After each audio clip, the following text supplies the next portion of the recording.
Selamat pagi Bapak Ibu Saudaraku, Shalom semuanya. Ya, saya percaya semua kita dalam keadaan sehat, diberkati oleh Tuhan.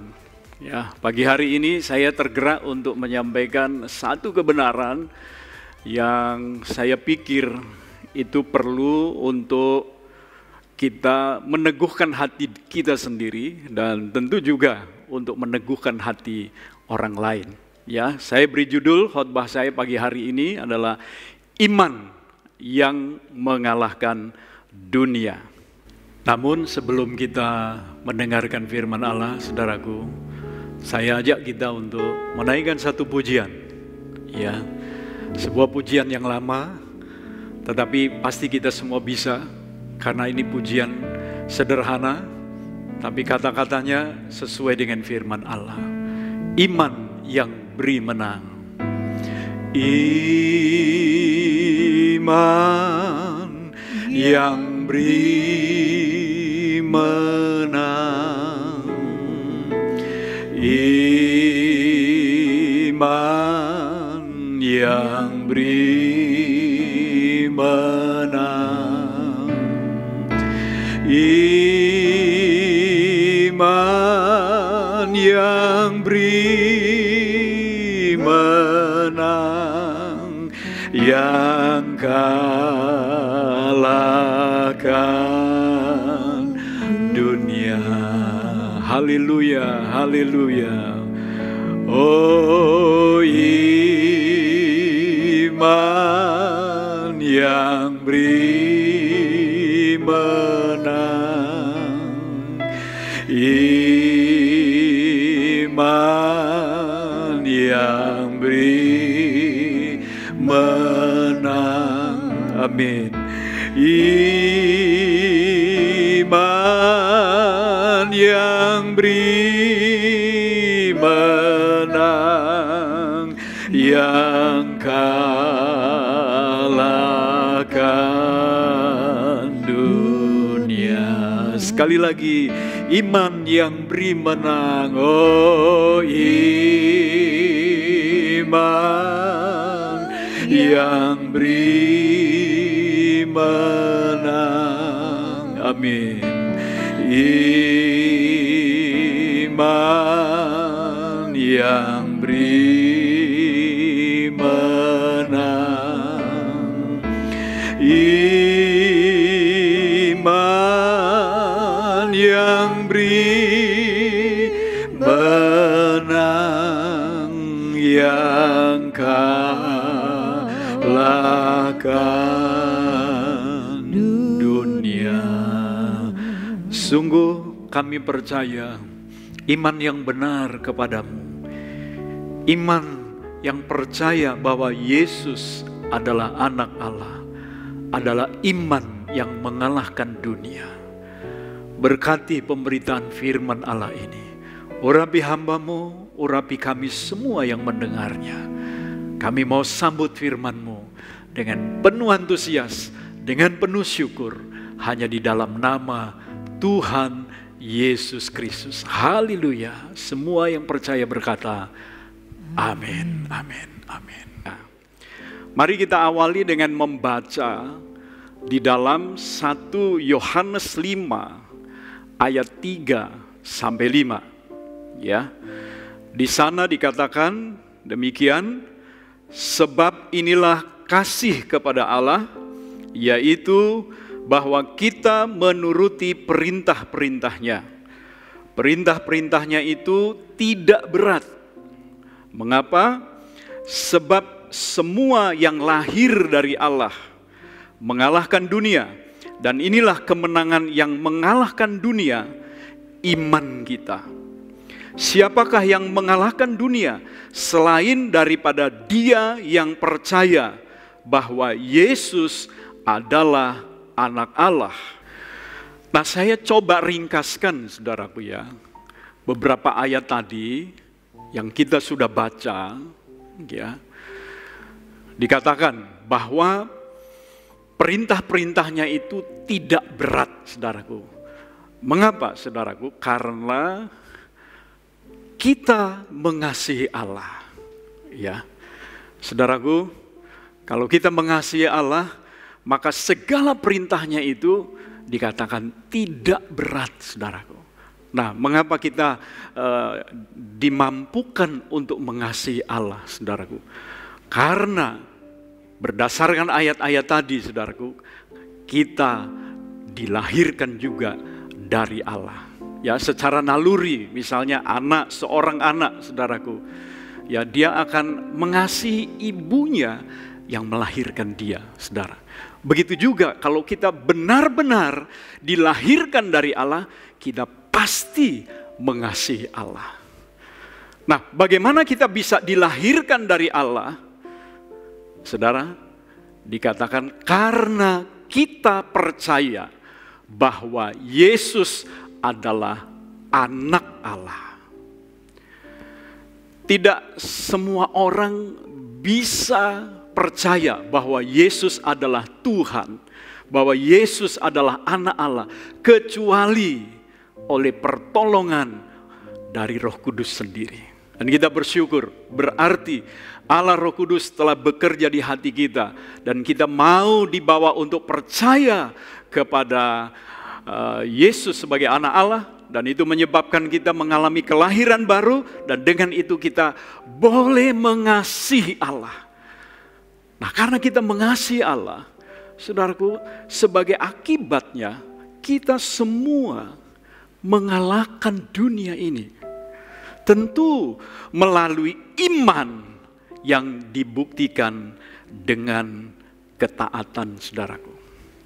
Kalau kita melihat di bagian lain di dalam Alkitab, saudaraku ya, mengenai pahlawan-pahlawan iman misalnya di dalam Ibrani pasal 11, saya membuat catatan, saudaraku, ya, bahwa semua pahlawan iman itu mulai dari Abraham, Ishak, Nuh, Musa, dan yang lain-lainnya, mereka itu adalah orang-orang yang mengalahkan dunia.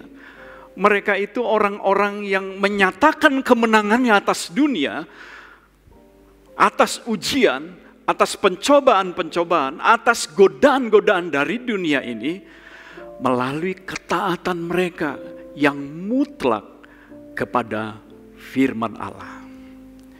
Saya percaya, saudaraku, iman yang mengalahkan dunia adalah iman yang dibuktikan melalui ketaatan secara total kepada perintah-perintah daripada Allah sendiri. Nah, mari kita mau melihat, saudaraku, bahwa bukti kemenangan yang terbesar di dalam hidup orang percaya, kita bisa lihat melalui ketaatan mereka. Ya, kita ambil contoh misalnya, saudaraku, di dalam kisah Sadrah, Mesah, dan Abednego. Ya, kita akan baca di dalam Daniel pasal 3 ayat 17 sampai dengan 18. Ya, kita akan coba baca bersama-sama. Di sana dikatakan, jika Allah kami yang kami puja sanggup melepaskan kami, maka Ia akan melepaskan kami dari perapian yang menyala-nyala itu, dan dari dalam tanganmu, ya Raja. Tetapi seandainya tidak, hendaklah tuanku mengetahui, ya Raja, bahwa kami tidak akan memuja dewa tuanku dan tidak akan menyembah patung emas yang tuanku dirikan itu. Sepintas kalau kita membaca ayat-ayat ini, saudaraku, seolah-olah ada keraguan di dalam hati Sadrah, Mesah, dan Abednego. Apakah nanti Allah akan menolong mereka atau tidak? Tapi sebetulnya kalau kita cermati sungguh-sungguh kebenaran firman Allah ini, dengan pertolongan daripada Roh Allah sendiri, kita justru akan mendapat satu pelajaran yang indah di sini, saudaraku. Jadi, saudaraku, bagi Sadrah, Mesah, dan Abednego, soal ditolong atau tidak ditolong oleh Allah dilepaskan atau tidak dilepaskan dari perapian yang menyala-nyala itu bukanlah merupakan isu yang utama. Kalau ditolong, puji Tuhan. Tidak ditolong, puji Tuhan. Nah, ini penting bagi kita, saudaraku. Seharusnya semua orang percaya yang bertumbuh di dalam iman yang mengalahkan dunia, pada akhirnya berani mempunyai prinsip seperti ini. Berani untuk mengatakan ditolong atau tidak ditolong itu tidak terlalu penting. Yang penting saya tetap taat kepada Tuhan. Nah, itulah yang mau dibuktikan oleh Sadrak, Mesakh, dan Abednego. Itu sebabnya berdasarkan ayat-ayat ini, saudaraku, saya membuat satu statement. Ya, letak kemenangan terbesar bagi Sadrak, Mesakh, dan Abednego terhadap tantangan yang mereka hadapi tidak terletak pada kenyataan bahwa mereka lolos dari dapur api karena Allah menolong mereka. Tapi perhatikan baik-baik, saudaraku. Tetapi pada kenyataan bahwa mereka lebih taat kepada perintah Allah daripada kepada perintah Nebukadnezar untuk menyembah patung emas yang dia dirikan. Mari kita camkan baik-baik, saudaraku. Kita sering berpikir begini bahwa bukti kemenangan iman kita itu ketika misalnya kita sakit parah misalnya ya, nggak minta, saudaraku. Lalu Tuhan sembuhkan kita dengan mujizat. Kita berpikir itulah kemenangan yang terbesar. Bukti kemenangan yang luar biasa. Atau kita punya usaha tertentu, kita bergumul begitu rupa, melewati begitu banyak kesulitan, lalu Tuhan buka jalan dan kita mengalami diberkati. Kita pikir itulah kemenangan yang terbesar. Saudaraku, Alkitab tidak mengajar begitu, saudaraku. Mengapa, saudaraku? Sebab ada orang yang beriman sungguh-sungguh, taat sepenuh hati, ujung-ujungnya bukan lolos seperti Sadrak, Mesakh, Abednego dari perapian yang menyala-nyala. Ujungnya adalah lehernya putus, saudaraku. Ujungnya mereka mati secara mengenaskan, saudaraku. Ujungnya mereka misalnya yang sakit tetap aja sakit sampai mati. Padahal mereka sungguh-sungguh beriman, sungguh-sungguh belajar taat. Itu sebabnya mari kita merubah konsep berpikir kita mengenai bukti kemenangan di dalam hidup orang percaya. Bukan kepada soal doa dijawab, saudaraku. Bukan soal sakit sembuh dan sebagainya. Tapi bagaimana dengan iman yang Tuhan beri kepada kita. Kita terus menerus taat. Dan ketaatan itu sebagai satu isu yang paling penting lebih daripada apapun. Itu sebabnya dari kisah ini, saudaraku, saya membuat satu statement. Ketaatan orang percaya adalah bukti dari hidup yang berkemenangan. Sebab kemenangan di sini, saudaraku, bukan soal kemenangan, saudaraku, atas sakit penyakit, kemenangan atas yang lain, tapi terutama adalah kemenangan atas tantangan-tantangan iman. Sehingga orang itu tidak dipengaruhi atau tidak jatuh mengikuti arus dunia dan apa yang ada di dalamnya, saudaraku. Dia terus setia kepada kebenaran firman Allah. Nah, ini yang saya maksud adalah kemenangan itu adalah tetap setia, tetap taat kepada firman apapun yang terjadi. Itu yang saya maksud, saudaraku. Entah sembuh, entah tidak. Yang terpenting, bagaimana hidup berkenan kepada Tuhan. Saya jadi ingat beberapa tahun yang lalu, saudaraku, ada seorang hamba Tuhan senior, seorang yang ternama, ya, seorang yang saudaraku sangat dikenal bahkan di dunia politik di Indonesia ini, saudaraku ya. Rupanya dia sudah cukup lama mengidap sirosis, saudaraku, kanker hati, saudara. Menjelang hari-hari terakhirnya, saudaraku, dia begitu bergumul, saudaraku, untuk menghadapi sakit penyakitnya itu, untuk mengatasi rasa sakitnya yang luar biasa, saudaraku.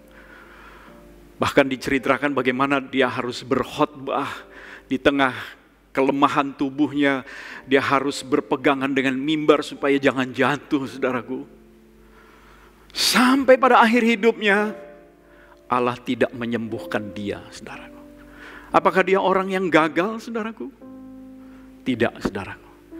Justru melalui buku-buku yang ditulisnya, saya tahu, saudaraku, dia terus belajar menghadapi kenyataan itu dengan tetap beriman, dengan tetap yakin bahwa apa yang Allah izinkan itu yang terbaik dalam hidupnya. Jadi dia akhirnya dipanggil oleh Tuhan dalam satu kemenangan yang besar. Kenapa? Karena dia tetap taat, tetap setia, dia tidak kehilangan imannya kepada Kristus. Ini yang patut kita contoh, patut kita teladani, saudaraku. Nah, saudaraku, kemenangan itu juga dinyatakan melalui kehidupan Yesus yang menjadi contoh teladan bagi kita. Ya, saudara, kalau kita membaca di dalam Lukas pasal 4 ayat 1 sampai 13, di sana diceritakan bagaimana Yesus dibawa oleh Roh. Dibawa oleh siapa, saudaraku? Dibawa oleh Roh, saudaraku. Ya, jadi dia bukan pergi atau kemana dengan niat hatinya sendiri, tetapi dibawa oleh Roh. Untuk apa? Untuk dicobai iblis. Ya, Alkitab mencatat, ya, saudaraku, kalau kita orang percaya jangan berpikir, saudaraku, wah kita akan dibebaskan dari pencobaan, dilepaskan dari segala kesulitan dan kesukaran. Tidak, saudaraku. Justru, saudaraku, mari kita pahami, ya, kekristenan kita itu sebetulnya nggak jauh-jauh dari peperangan, bahkan setiap hari kita berperang, ya. Dan di sini mari kita melihat bagaimana peperangan yang dihadapi oleh Yesus, ya. Peperangan melawan iblis dan dunia ini, ya, dengan dia dicobai oleh iblis dan dia berhasil mengalahkannya. Dia dicobai dalam 3 hal. Yang pertama, iblis minta, ya, di dalam keadaan Yesus lapar setelah berpuasa 40 hari, 40 malam tanpa makan, saudaraku. Dia sangat lapar. Iblis kemudian mencobai dia. Iblis berkata, kalau kau sungguh anak Allah, jadikan batu ini roti, saudara. Saya melihat, saudaraku, di dalam pencobaan ini, iblis mau menggoda keinginan daging daripada Yesus. Keinginan daging juga dari kita. Apakah di situasi yang sulit di mana kita membutuhkan makanan, saudaraku, sementara tidak ada persediaan makanan dan hanya tersedia kalau kita lakukan sesuatu yang menyimpang dari firman Allah, saudaraku. Nah, di situ, saudaraku, kita diuji. Nah, Yesus menang karena dia menggunakan kebenaran firman Allah untuk mematahkan siasat daripada iblis ini. Dia berkata, sebab manusia hidup bukan dari roti saja, melainkan dari setiap perkataan yang keluar dari mulutnya Allah. Yang kedua, iblis membawa dia ke satu tempat dan memperlihatkan kemuliaan daripada kerajaannya di dunia ini yang dia klaim sebagai miliknya. Padahal semuanya itu milik Tuhan. Iblis ingin Yesus menyembah dia supaya iblis bisa memberikan seluruh kerajaan dunia itu. Ini satu godaan terhadap keinginan mata. Dan itu juga yang terjadi dalam hidup kita. Situasi-situasi yang ada di dalam dunia ini menggoda kita, mencobai kita, mencobai keinginan daging kita, mencobai keinginan mata kita. Kita sudah pelajari itu. Yesus mengalahkan pencobaan itu dengan kebenarannya. Dia berkata, jangan menyembah yang lain kecuali Allah saja. Nah, saudara, yang ketiga, iblis membawa Yesus ke bubungan bait Allah dan minta supaya Yesus terjun karena ada janji bahwa malaikat akan menantang Yesus sehingga dia tidak akan terantuk kepada batu. Tapi Yesus mematahkan siasat itu dengan mengatakan, jangan engkau mencobai Tuhan Allahmu. Itu aspek keangkuhan hidup coba dibangkitkan oleh pencobaan dari iblis ini. Nah, saudara, ketiga hal ini kita tahu bahwa berasal dari dunia, bukan berasal dari Bapa. Berapa waktu yang lalu saya katakan tiga hal ini bisa berpotensi memisahkan kita dari Allah, berpotensi untuk membawa kita tidak taat kepada Tuhan. Syukurlah Yesus telah memberi contoh. Dan kalau Yesus mampu lakukan itu, kita sebagai anak-anaknya yang memiliki benihnya juga, kita pasti akan sanggup.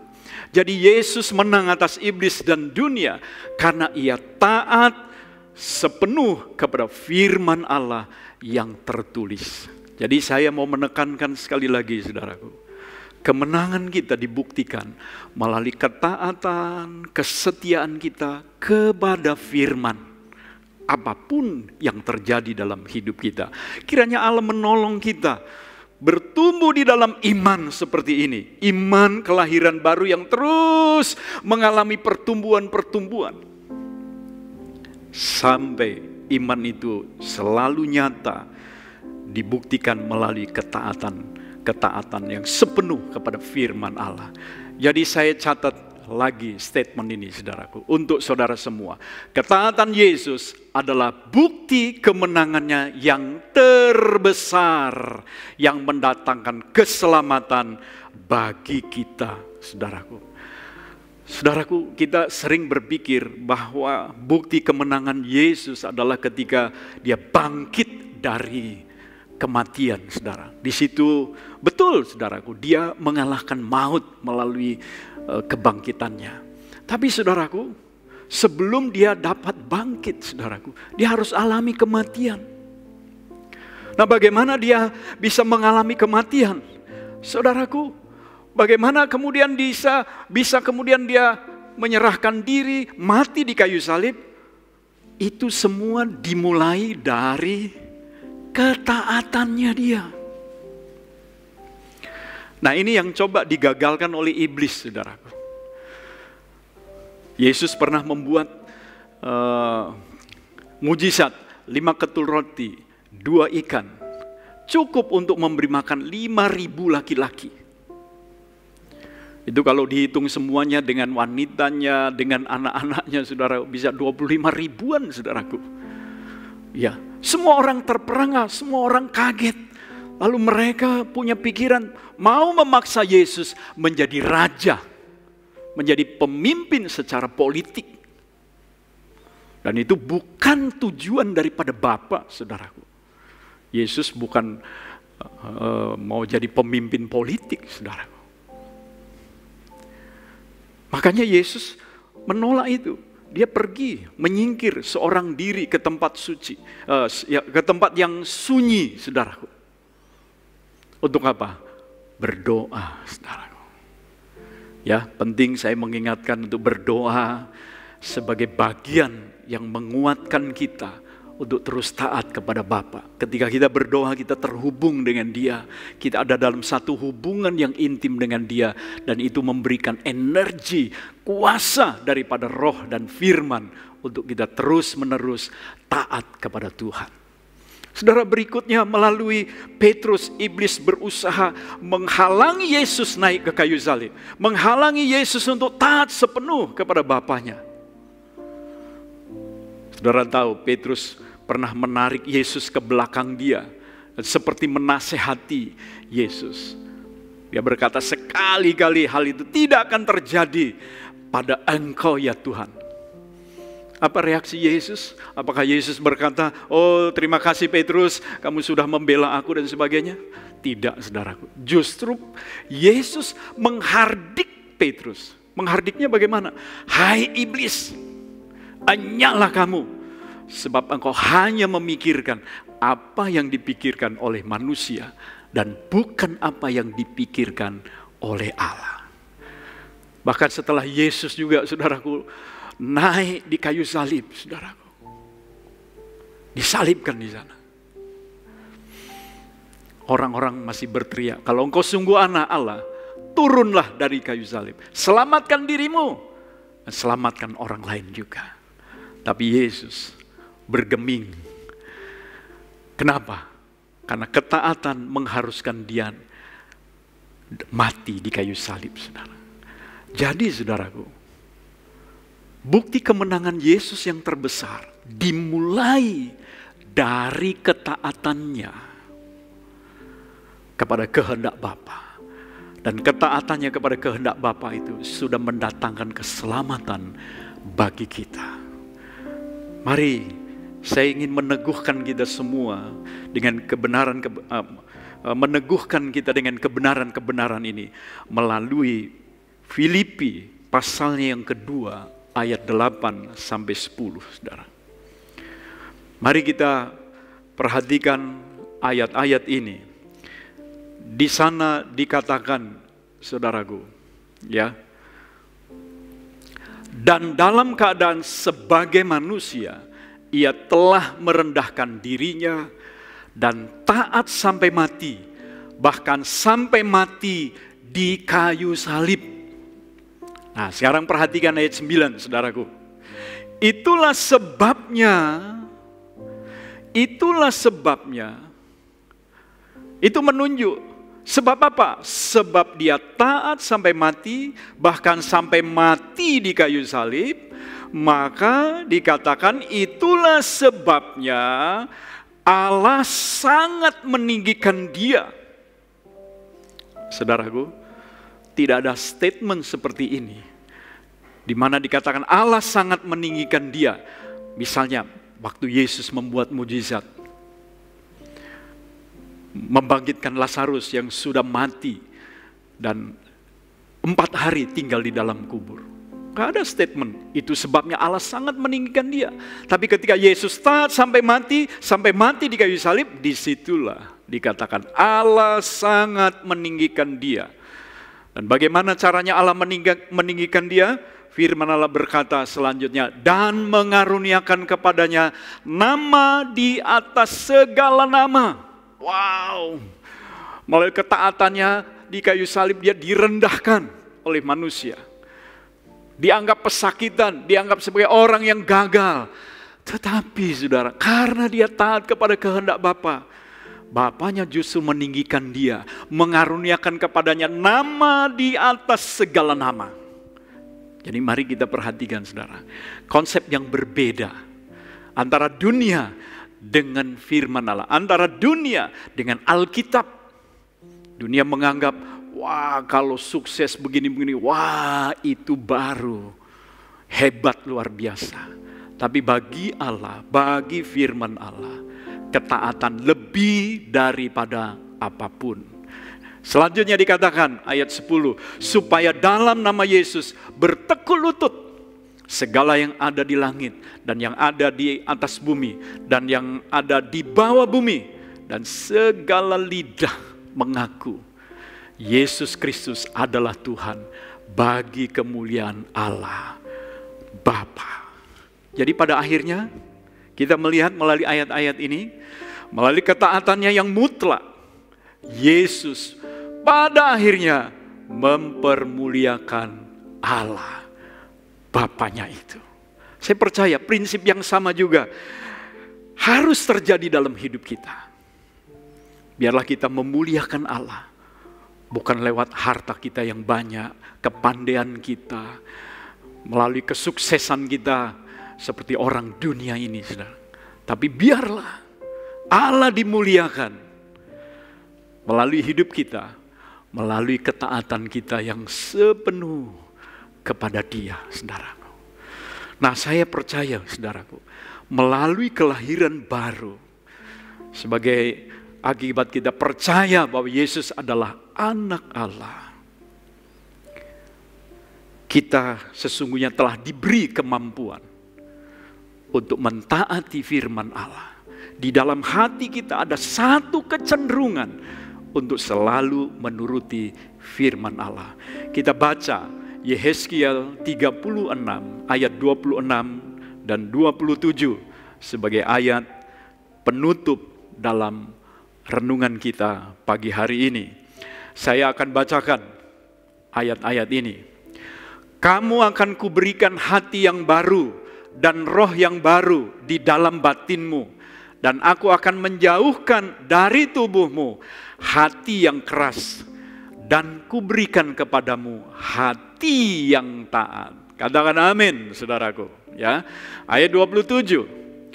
Rohku akan kuberikan diam di dalam batinmu melalui percaya kepada Kristus. Saudaraku, Allah mengaruniakan rohnya di dalam batin kita. Dan apa yang terjadi ketika Allah menaruh rohnya di dalam batin kita? Ayat ini dilanjutkan. Dan aku akan membuat kamu hidup menurut segala ketetapanku.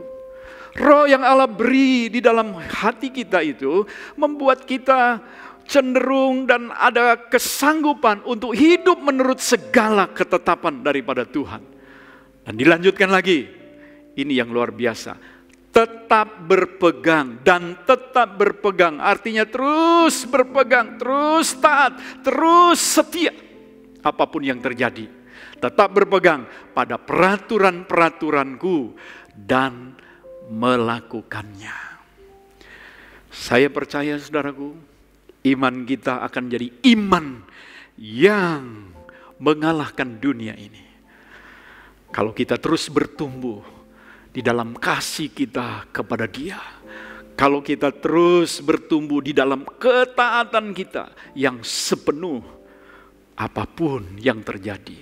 Seperti yang telah diteladankan oleh Yesus Tuhan kita di kayu salibnya yang hina itu. Puji Tuhan, kiranya Tuhan memberkati kita semua. Haleluya, haleluya. Oh Tuhan, terima kasih, kami bersyukur. Kami bersyukur untuk pagi hari ini. Bersyukur buat firman-Mu, bersyukur buat Roh-Mu yang Kau telah karuniakan kepada kami yang percaya bahwa Yesus adalah anak Allah. Mari Bapak Ibu Saudaraku, untuk mengakhiri renungan pada pagi hari ini, kita mau naikkan satu pujian yang berkata, firman-Mu berkata, Kau besertaku. Mari kita sama-sama bangkit berdiri.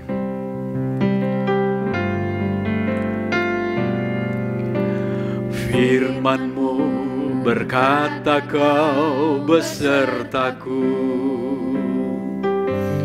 maka kuat roh dan jiwaku. Tangan-Mu Tuhan selalu ku nantikan, di setiap langkah ku percaya. Firman-Mu berkata, Kau besertaku, maka kuat roh dan jiwaku. Tangan-Mu Tuhan selalu ku nantikan, di setiap langkah ku percaya. Dengan sayap-Mu ku akan terbang tinggi, di tengah badai hidup ku tak menyerah. Kau kekuatan dan perlindungan bagiku. pertolonganku di tempat maha tinggi. Ku mengangkat tanganku, aku berserah. Kau ku nantikan, Kau yang ku sembah, Yesusku. Dengan sayap-Mu, dengan sayap-Mu, ku akan terbang tinggi. Di tengah badai hidup, ku tak menyerah. Kau kekuatan dan perlindungan bagiku. Pertolonganku di tempat maha tinggi. Ku mengangkat tanganku, aku berserah. Kau ku nantikan, Kau yang ku sembah, Yesusku, Rajaku, Yesusku, Rajaku, oh Yesusku, Rajaku.